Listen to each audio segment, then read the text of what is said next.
Hello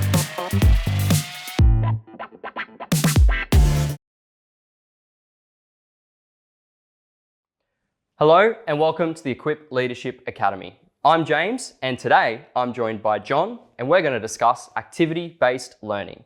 So John, what is activity-based learning? As you might guess from the name, it's the idea that we learn by doing. We do an activity and then we think about what we've learned. Now, it's not just about doing, it's also about reflecting because you can do things over and over again, and if you never stop to actually think about what you're doing, you might not learn. So it's about action and reflection. We use this a lot in our resources like Positive Lifestyle Program for high school or Life Labs, where young people will be asked to do an activity based on the topic of the session, and then there's questions for them to think through, and hopefully through that they can think through what they've done and how it might apply to their life and the skills that they're developing and how those skills might translate to them living their lives. But it's also something you can use outside of our resources. If a young person's trying something for the first time, they're going for their driver's license or something like that, you can ask them questions. How did it go? What happened? Help them to learn from the experience. You could do it with small groups as you do mission together. You can even do it as a youth ministry leadership team to help you guys learn about what you're doing, to reflect on your own practice and think about how we're doing, and what can we learn and grow from the process of what we've done. So John, how does activity-based learning actually work for young people? Yeah, so you want to start by having an activity like that, and it might be a real life, but it also might just be like a team building game where there might be some obvious lessons or some maybe even hidden lessons that young people can experience and then go. So as a facilitator, you want to try and set up the activity so it can run driven by the young people. They can really be doing it. It's hands-on. It's not you leading, it's you letting them lead and figure out what they're doing. So if I'm a facilitator, I've set up the activity, it's all running, what else do I do? It's really important because we're trying to help young people reflect, and reflection is a skill you have to develop over time. So young people might not have it. So we usually have to help them. And the best way you can do that is to observe what's happening. So you can feed it back to the young people and help them, provide insight and kind of spark some thought for them. So when I'm looking for observations, I'm thinking about a few different things. I'm trying to look and see who is leading, like what young people are speaking up, what young people are driving the process, and what young people are disengaging, what young people are being passive, what young people are maybe just happy to go with the flow, and what might that say about their personalities. I'm looking for strong emotions. I'm looking for where young people are excited and happy. I'm looking for young people who are frustrated. I'm looking for young people who are annoyed at each other. I'm looking for people who are engaged and enthusiastic. I'm looking for people who are disengaged and this game's stupid, I don't want to play anymore. I'm also looking for struggles in the activity. What are they doing well in the activity? What are the road bumps? Because often we learn as much from failure as we learn from success. And finally, as always with young people, I'm looking for specific things that I can encourage young people about. I want to be able to end the activity by saying, oh, I saw you do this and I thought that was really good. Or, I noticed that, I saw you nail that shot and it was, what a great shot that was, that kind of thing. You always want to be encouraging young people. So we've done the activity, we're sitting down around a table or on the floor, wherever is comfortable. How do we run the reflection part of activity reflection? I'm usually thinking about 4 kinds of questions. And if you're using our resources, we kind of bake these questions into the questions that are written in the sheet. But these questions will help you think about how you can do the learning part of activity-based learning. The first question I'm asking is some version of what happened. And maybe it might even help to walk young people through what happened. Okay, remember we started like this and then this happened and then what happened next? And they might say, or you might prompt them a little bit, but you're really helping them to think through, okay, let's remember the activity. It wasn't just something that happened, but it was something we did and there was some purpose behind it. And also you might be getting to some of the analytical stuff. What went well? What didn't go well? Those kind of questions. The next question I may be asking is, how did it feel? What were your emotions? And again, I've already observed where the strong emotions were. I might kind of point them out. I might say, Jimmy, I saw you felt like this, or it seemed like you were feeling like this. What was that about? Or, Sandra, I noticed, you didn't seem to be that interested in the activity. What's that? What's going on there? So I might point out specific things, or I might even just ask them to reflect. How did you feel as you were doing it? They're the first kind of questions I would ask. Yeah, so we've got what happened, how did it feel, what are the other 2 questions you'd focus on? The next question I'd ask, or some version of, is if you had your time again, what would you do differently? That's a really obvious learning question because even if they don't think about what they've learned, if you think about, I'm going to do it differently, well, you've clearly changed your mind about something from the first time to the second time. So that's an opportunity for them to reflect on, okay, well, why would you do it differently? What have you learned about it? You know, oh, I'd take more time to plan, or I'd listen better, or whatever it is that the activity might be. And the last question I would hope and work together, and this is probably where the most valuable learning happens, is to help them reflect on how what we did in the activity might be useful in their wider life. Now, sometimes if you're, reflecting on a real activity you've done together, it might be really obvious. Oh, okay, when this is a situation I face in my life all the time, I'll do it differently next time. But usually if you're using our resources, it might be like a team building game that required communication. So it's like, oh, okay, well, it's just an activity. It doesn't really matter how well you communicate in an activity. But it does matter about communication in your real life, So I might say to young people, oh, this activity, you had to listen to each other, you had to share your opinions. Like, where do you listen and share your opinions in life? Do you feel like people hear you? Do you feel like you do a good job of explaining yourself? Do you feel like you listen to other people? How does that work in your life? As I said, if you're using our resources, these kinds of questions are what's written on the piece of paper. But as always, it's much more important to observe what's happening in the room and respond to what your young people have actually done, because that's how they learn from the activity that they're doing, rather than just learning from a piece of paper.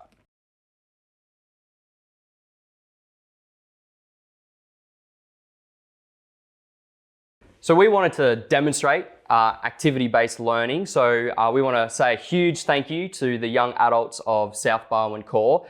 They ran an activity with John. We get an opportunity to look at and highlight the teachable moments that they learnt through the activity and see how John's observations turned into questions. The activity we chose to run is called Number Punch, and it's usually with young people, it's a difficult activity where you have to do a lot of things in a short amount of time and you have to work together and communicate. So usually it's quite challenging, and often young people will fail and they'll practice and learn, and there's an element of frustration, but maybe hopefully an element of success and some learning by failure in that. But that's not quite how it went in this activity, so you'll have to see how we adapted. So let's see what happened. All the Robin Hood Collective, an international band of safecrackers who rob from the ultra-rich and give the money to people in the global south, in poor communities who need the money. Your heroic band of robbers, right? So you've gone to rob this super wealthy person's house, and you've come across a physical keypad to their safe, right? But if we can crack the code here, you're going to get $11 billion to solve all of world poverty, right? So, all right. So the stakes are high, right? We've got to get the $11 billion to save the world. So the way that this safe works is the numbers need to be pressed in order from 1 to 20 in 15 seconds, right? Now, it's a pressure-sensitive thing, which means if there's too much weight on the keypad, at any one time, the whole thing sets off the alarm. The Ultra SWAT comes and shoots you. Whatever, I don't know. The robots, who knows? The bad guys come, right? So only one person can be inside the keypad at any time, otherwise the whole thing resets. So you've got to go from 1 to 20 in 15 seconds without more than one person on the keypad at any time. Otherwise, the whole thing resets. All right? Does that make sense? Any questions about the activity? For those playing at home, I've just explained the activity. I told a little story about how their international bank heist, robbing $1 billion to fund the poor. And basically, they have to press the numbers on the paper plates in numerical order in a short amount of time with only one person on the keypad at a time. Yeah. So usually with the young people, this is a difficult activity, and it's too quick, and they're not paying attention and they fail. So it's like, okay, so they learn through failure. So it's usually pretty difficult. Okay, so they're clearly in the planning phase. What are you thinking at this time as a facilitator? I'm trying to notice who stepped up first to be like, well, it's because usually there's a bit of standing around, people are thinking about it. Yep. People are waiting for someone to make a move. So I'm like, who's making the move? Like that might be indicative. How well are they listening to each other? At this stage, they're like, they're having a chat. What might be the mechanisms that we do it? You'd be looking at their body language at times like this and seeing who's feeling confident, you can pick up a lot from body language, especially in these moments where people aren't talking. Yeah. And is that something that you'll take note of? Yeah, usually I think. It's especially, sometimes you're going to make more observations than you're going to end up using for questions. Yes. But you don't know what you're seeing until you see it all. You know? Yeah. I also noticed that you're quite close to the activity. You're not standing away from it, but you almost feel like you're in it. Why is that? Well, I want to be able to see what's happening. Yep. I want to be able to hear what's happening. I don't have great hearing. Yep. But also, yeah, I think it's just youth work to be in and amongst Yep. people as you're doing stuff. So I see you writing down there. What are you writing down? Well, I noticed that Ben, the person I'm standing next to, he's getting a bit fed up. And Yep. he just wants to get on with it. He's like, let's just do it. Let's just have a crack. Yep. Whereas others are more in the planning phase. You know, that might be if we had a long discussion time, I might have said to Ben, Ben, I noticed you wanted to dive straight in. Is that the kind of, do you find Yeah. in life that you want to dive straight into activities? Yep. Stuff like that. We are so ready. Do you want me to start the timer? You need to start the timer. Just go 3, 2, 1, go. Go. 3, 9, 11, 19, 20. Okay. Well done. So they just smashed the activity. What are you thinking? Well, as I said, I was hoping that they would. It sounds bad. I was hoping that they would fail, but I was expecting that they wouldn't get it done. So I thought, Yeah. then I'll be able to use that to learn. But as you said, they smashed it. They killed the time. It's probably a bigger group than you normally play us with in a smaller space. They've Yeah. got longer arms. So young adults are probably going to be better at this activity. Yeah. So then I'm like, okay, I've got to make it harder. So you can see now I'm mixing up the plates. I make the playing area a bit longer. And Yeah. I also reduce the time, thinking that they'll probably fail again. Yeah. And then it's interesting, that's an opportunity. So I've had to make an adaptation to the activity to see if I can enhance the learning. Because again, in activity-based learning, it's not the activity that's important, it's what you learn from it. Yeah. Right? So if you have to make tweaks to the activity to make sure they learn, or to provide opportunities to learn, I think that's good. But it also gives an opportunity for me to ask questions like, so the game changed. How did Yeah. you feel when the rules changed? Was Yeah. that frustrating? Did Yeah. you feel unjust? Or did you find that a new and exciting challenge? You know, like, and you'll see when we do the reflection later, that's the kind of question I get at, which is like, when new challenges emerge, are you excited or frustrated? Yeah. Okay, John. So just finish the activity. Everyone's getting sorted, sitting down around a table to start discussing questions. What are you thinking? Well, first I'm dealing with the idea that the activity didn't work out how it was going to go. Yep. So a lot of the pre-planned questions I had from the Life Labs aren't really going to work because they're about, did you struggle? How'd you respond to the struggle? It's like they smashed it. Yeah. So what I know is I'm going to lean on my observations first. So I'm going to start with what I saw, use those questions that we discussed Yeah. in the preamble. Yeah. So let's see what we did. How'd you go with the activity? How do you think you went? Worked well. So see, ask that question, how'd you go? And they're all like, we nailed it. Yeah. Let's one at a time. So So I asked them what they did well, trying to get at specifics, right? Like you always want to try to help young people answer like as specifically as they can, Yeah. elaborate. Even if they say, teamwork went well, what did you do well? Yeah. first got the mission and you all gathered around the outside. How did you approach how you were going to do it? So you can see I'm reminding them of what happened. The first thing that happened was we gathered around the thing. Yeah. How'd you do it? And then I guess what I saw was like a whole bunch of everyone talking to the person next to them, right? Yeah. But how did you feel like you got on the same page? Because clearly you did. So I provided them, here's an observation that I had. Yeah. What's your reflections on that observation? What did you do to do teamwork, And then they're commenting now. Their answers aren't that important, but they're commenting on the different roles that they saw different people play. Yeah. And it's interesting to help them reflect on, is that a temperament thing? How Yeah. did you feel playing the game? Now I've moved to the field. When you Yeah, when you were same faced question. when the game was started and it was time to hit the numbers, what were you feeling? Fun? You're like, this is good. So there's a sense of, the excitement. I've asked, again, there was an answer, and I was like, You're someone in life that when you get set a challenge, you liked. Yeah. I've taken their answer, and I've like, let's apply it to your life. Yeah. Is that what you're like in general? Is how you acted in this game how you act in real life? Yeah. Worked really well, as I said. I thought you really did nail it, and you were all locked in, which is good. Very few lapses in concentration. Really nailed it. It's always nice to encourage people. Always. Oh, I didn't miss. Except that apparently I'm not very good at encouraging. They all thought I was being sarcastic. Yeah. Claire will tell you that I have a manner of giving compliments that is somehow We'll skip that. One question I had, Harry, I thought this was interesting. This is Obviously, you're based the on tallest person, And especially at the start, everyone's like, oh, Harry will do this. Harry will get that one. Harry, you get that. How did you feel when everyone was volunteering you for all the jobs? So that's a very specific observation to this version of the activity I made. Yeah. And I was like, oh, when people are like highlighting an individual, how do they feel about that? Where's their agency, things Yeah. like that. Some people are fine, whatever. So, it could be a little bit, I got a sense of the group that they'd be all right with me asking a very personal question, or an individual question, like Yes. highlighting an individual. You might not always do that in a life lab situation because Yep. sometimes young people don't want to be put in the spotlight, but see how your group goes, Yeah. How about once I started making it harder, like more difficult? What was the feeling then? You're like, this is not fair? That's what I was talking about in the observation. I had to change the game. I had to make it more difficult. So I thought, let's turn that into a question. Yeah.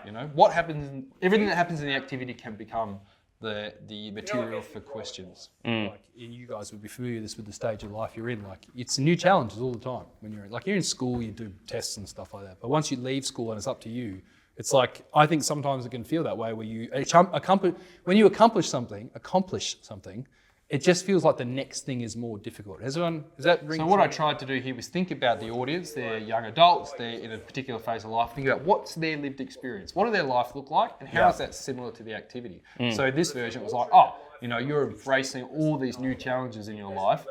How are you feeling when you're embracing those new challenges? Yeah. It's something that they're really living right now. So this is where the activity, which is just a silly game they're playing, Yeah. but maybe it might have something to say about their lives. And so, I asked them the question, do you like a new challenge or do you get frustrated by it? And they provided some very wise answers around, well, it depends on the nature and how I respond to it and stuff like that. So I thought of a good question to ask, and then I I have forgot. to cut all this out, all my thinking time. No, it's good. You can see I'm starting to get flustered. What was Yep. the last thing I was going to say? Oh, yes, that's what I was going to talk about. Okay, So, a few people mentioned that part of what made this both fun and successful for you was working as a team. Like the teamwork and the communication and stuff. When you come across challenges in your life, are there people that you feel like you can rely on that have your back, like the team in the activity? not a lot of answers, but you can look around the table, everyone's nodding. They're starting to think about who are the people in my life. What are the kinds of ways that those people... And then I want to get specific. Yeah. How do those people help? You know, and so hopefully they're all thinking about a person in their life that they can go to when they experience a challenge, and they're beginning to identify the ways that that person helps them, which will help them identify other people. Yeah. You know, who are the people who help me like this? Also, you know, as I said, I couldn't remember that question. It's Yeah. the worst feeling in the world. Yes. You've got a group, it's silence, and you can't think of a question. Yeah. But it was 10 seconds, right? On the video, I'm like, oh, that wasn't that long at all. Yeah. When I was doing it, Felt like a year. Yeah, it felt like a year. I was dying out there. But I was so glad I got to it because it ended up being a big, long topic of conversation. And I Yes. think it was probably the most meaningful thing we got to, which is, you know, the most personal things. Who are the people in your life that you can rely on and depend on? Yeah. And that was probably the big takeaway for them, and that's probably where we end the discussion. Yeah. Well, thanks, John, for running through that session with us and letting us have a little insight into the activity and sort of your process and observations around activity-based learning. So, what is one takeaway that you would like to leave us with? I think the takeaway I'd like to leave you with is that there's no piece of paper that can disciple your young people. That it's up to us in the room, in relationships with young people, Yeah. to see what's going on, to tie it all together, to think about what your young people experience, and to help them take the activities and reflect on what they mean for their lives. So, you know, don't be afraid to go off script. Trust your gut, trust your instinct, you know, and try some things. Because, you know, you can ask a question and there's no answers. What's the harm, you know? Yeah. So, yeah, have a watch, think about what's going on, and encourage and invite your young people into a journey of growth. Awesome. Well, thanks again, John, and thank you, the young adults from South Barwon, and thank you for watching.